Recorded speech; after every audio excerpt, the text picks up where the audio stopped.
Hi. So, I am going to share a story with you about an encounter that I had years ago while working for a home care and hospice agency. So, I was young and I was a young CNA, and I learned pretty quickly that nursing homes were not pleasurable for me. I didn't feel like I was really able to help patients in the way that I thought that I could. So when I learned about hospice and saw that there was an opening at a local agency, I applied.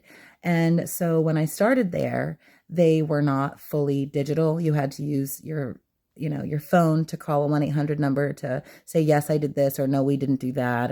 And we had paper schedules. Years later, they did give everyone tablets, which made getting your schedule super easy, and you never had to go to the office for that. So this takes place obviously before that change, and we would have to go into the office at the end of the day to get our schedule for the next day, particularly if there were changes. If you were seeing the same group of people, you didn't have to do that. But if there was a change, you definitely needed to go in.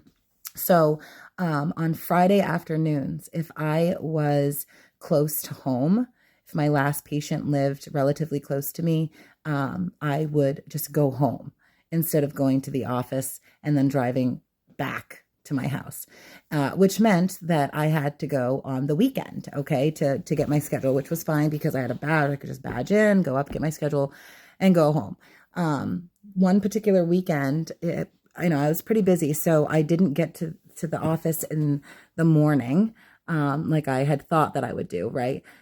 So here it is, Sunday at 7 o'clock, and I realized, oh my gosh, I haven't gotten my schedule and I need it. So usually I would call my patients the night before, but obviously that wasn't going to happen, and I was going to have to call in the morning. My bad. I didn't do this after this experience, though. So anyway, I asked my husband if he will ride with me into the office because I don't want to go by myself.